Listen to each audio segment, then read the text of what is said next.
I just remember suddenly being immersed in reading 20 to 30 articles a day on climate change, destruction of rainforests, all our biomes, just catapulting out of control, and thinking that the situation was abysmal and it wasn't satisfied by having some knowledge of climate change given to us in school. Like, you know, it just felt like there was a sort of blanket of lies about how this was being communicated. And if you looked, you could find all the truth that was out there, but it wasn't being presented to you up front.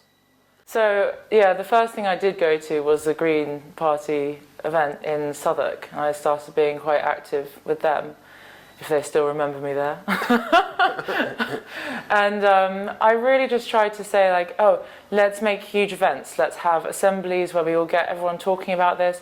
And actually, I think they were not as motivated as people are now to think that actually enough people would gather for these audiences. Okay. There was not enough kind of a public opening, public gesture to say, we care about the climate. And so I became a little bit forlorn, you know, thinking, oh right, there's not actually movement on this in the way that we need to really have. And, you know, now, all of these years later, movements like Extinction Rebellion, Sunrise Movement, Fridays for Future, you know, Greta Thunberg, they've opened the conversation. Yeah, absolutely. And you've been participating with Extinction Rebellion. Can you talk a little bit about your involvement there and what that entailed? Yeah. So in April, I actually wasn't part of it. I'd heard of it about a month before from a couple of friends, and I was sort of dubious, thinking like, who are these upstarts?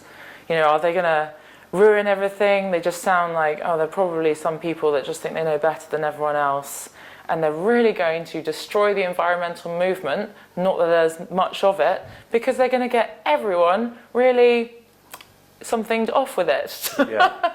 So I was really, really scared. And because I was so critical, I always get I sort of double think myself. And I questioned it, and then actually ended up completely changing my mind when I realised that they'd had a huge impact. After April, everyone was talking about it. Suddenly a climate emergency was declared, and I was like, you know what? Give up all my grief about it. I obviously want to join. So I joined in early July, and I've never looked back. And I've been doing it every day since, and only until since the rebellion ended, I've been doing sort of a lot more green stuff, obviously. And in your experience of it, how has that matched with your expectation and what you sort of hoped for in a movement? So I think the best thing about it is how it's decentralized. So everyone feels that they can put in their expertise, their time, and their passion into it to actually make a huge difference. Like where you've previously, you know, got to apply for a job, you've got to volunteer at a place where you know your place and you've got to work up. This is like you will be immersed into a sort of situation where, okay, you've got a week to put on a festival. And because it might not be legal, you've really got to be creative. And because it probably involves no money, you've really got to be resourceful. And so out of nothing, you realise how much you can make.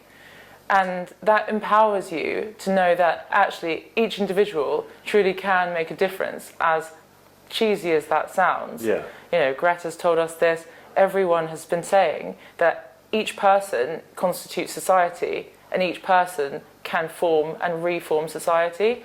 And that has been the most, I think, inspirational push for this, and has actually the ability to shift how we are dynamic as individuals to revolutionize what we need to do to make the future actually sustainable. Okay. And in terms of perception, now on the one hand, it's a complete success because it's got up there onto the headline news. And with Brexit drowning and sucking the life out of everything else, it's amazing that it has got up that high. But there's also a sort of negative response, which we saw with the guys on the tube and, you know, getting pulled off or whatever, and people outside. how do you perceive, especially, overcoming this kind of one division amongst many others? But I think the first thing is not to think that the perception is so negative in the first place. A lot of people are quite forgiving, especially when they see that, well, you know what, they made a mistake. Like, this was one thing out of a lot of things that have been hugely successful. And often I start a conversation with someone who isn't part of Extinction Rebellion saying like, oh, you know, sounds like, you know, maybe it's all gone now. We've ruined everything because, you know, a couple of guys who are up to no good. You know, it's sort of, you know, I just think that the response has been, you know what, Extinction Rebellion has been incredibly successful at pushing everything to the top of the agenda, and they've had one event which has received a huge amount of negative publicity, and the press grabbed hold of it. So to focus on that single thing is, I think, actually disproportionate in terms of how much negative feeling there is towards Extinction Rebellion. However, there is obviously a swathe of people who feel that they are spoiled, arrogant, white middle class, going to sort of decide that we can disrupt whatever we want because the rules are below us. Maybe that's the perception, something like that. But I was thinking about this in terms of a parallel, which is that, okay, it's better to have those people at least fighting for something good rather than being spoiled and carrying on ruining the world.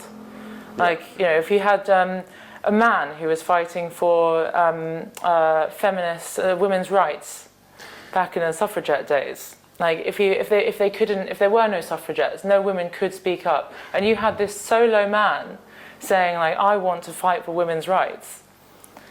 Yes, he probably wouldn't get it right because he's not in the right position. so would you say that in some respects this is one of those moments where people's values are changing?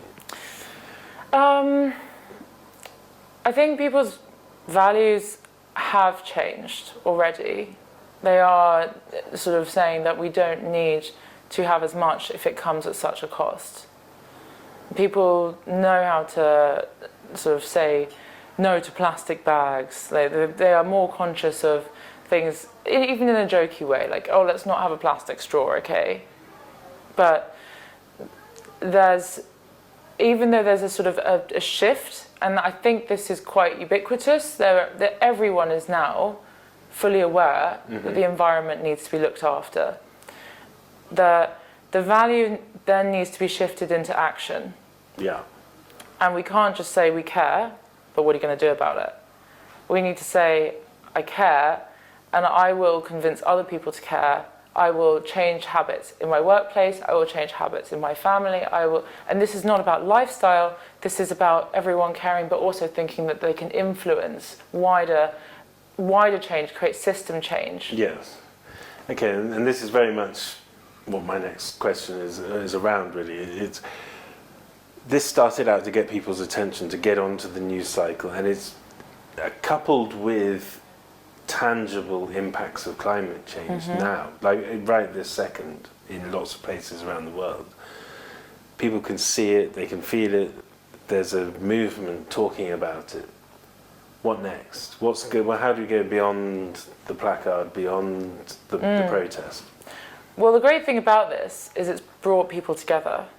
So what I was organising was a solutions sort of forum. Yeah. And like in the October Rebellion, it was 2 weeks where if it hadn't been cut short, I would have had a full roster.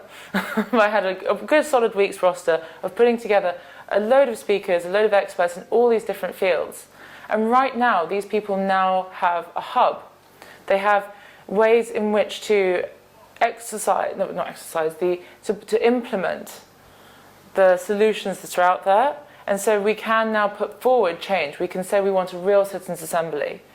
The government has proposed one. I don't think it's a meaningful one, but we can sort of look through that greenwash and actually run with a proper citizens' assembly, put together platforms of solutions and see how people respond to them when given the right advice. So now it's been like, ring the bell, ring the alarm, and now where are we going to run to? Yeah. One of the things we hear a lot of, and I've heard it this week in a talk I went to, is people talking about 2050 as a target. Now, if you look at the rate of change that we're seeing now at 1 degree warming, Yeah.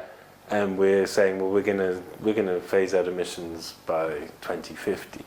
I mean, will there be anyone left at 2050 Yeah. if we ever go? Well, that's what are right. your thoughts on timelines and?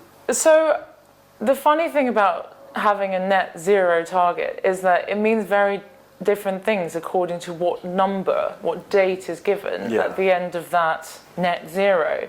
If you say net zero now, it obviously means 416 parts per million carbon dioxide.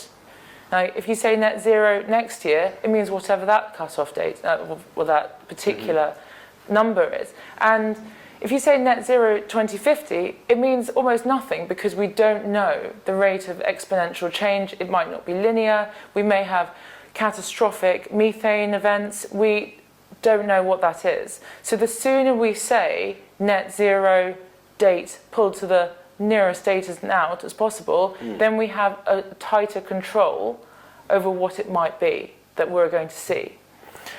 The range of potential effects of a climate shift, even within climate science, vary quite a lot. Yeah. So we have our conservative estimates, our extreme estimates, and then IPCC states the consensus science on that, which is sort of a baseline which everyone can agree on. So they're sort of nearer the lower end of those estimates. Yeah. So those estimates start varying more and more as you go further into the future. So net zero 2050 means huge amounts of potential catastrophic events compared to 25, where we see, yes, maybe we have quite a few differences, but they're not as wide as the potential risks of the 2050. And 2030, I think, is a politically sensible date to spout. A decade. Yes, because we have sort of a legitimate period to change. You know, we can't go into sort of revolution because, let's say, if everything was changed, we would risk more lives than we would possibly save. Who knows? It depends on how we do it. There are more sensible ways to do it. There are more extreme ways of doing it, and there is a huge, vast swathe of differences in the solutions that are proposed. Okay. But I would say the sooner the better we do it, the safer it is. Okay. What is the future you're striving for? And I know we tend to talk in terms of emissions, but I'm talking in terms of what does it look like? Does it look like this outside the window here in Southwark, or does it look different? Are we going to be able to stop a certain amount of sea level rise? Are we going to push back against it? Are billions of people going to die? What's the sort of what's your perfect? I mean, so from now. So we have the nightmare if we don't do anything, and to the utopia if we've done everything perfectly. Wow. So obviously there is no way of sort of turning back the clock and undoing damage that's done. You know, once the species is extinct, it's done. And we also have a lot of technological solutions that could mean that we have a very different world in front of us. I don't think that we can say for sure how the future will look if we imposed all the right solutions. We have, I think, two brackets of environmental solutions, and one goes down the technology path and one goes down the sort of very natural green path.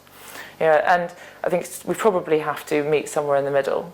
We cannot just give everyone an electric car. There is just simply not enough cobalt in the world to power those batteries. And so we will have to have a sort of process of reduction. But we look into the future, we see what we have to achieve in order to have a world in front of us, and we see how we can get there the best way. Mm-hmm. So by having these sort of visioning processes, where there's a will, there's a way. And we have that goal in mind, and we can get ourselves there. But if we say, oh, how can we get rid of our factories? We need them. How can we do this? And we sort of go into these small steps. We find ourselves being shot down by fears that take us away from the status quo, and we'll never get there. So we have to imagine what our world will look like by setting absolute goals. We say we have to reach net zero by this point. How can we do it? We have to, let's say, revolutionize transport. And there will be so many initiatives on the way there that we will put them in. And some of them will look more technological, some of them will look greener, and we find our way there. So I don't have a picture of the world in mind, you know, besides, I mean, I don't have a forest in mind. Well, you have a sort of a series of actions, I suppose. A series of actions. So you set your target and you find the best way of getting there, and that may work in very different ways according to where you live and whether it's urban or sort of I don't know, suburban or in the country, wherever you are, and that's just thinking about England. Yeah.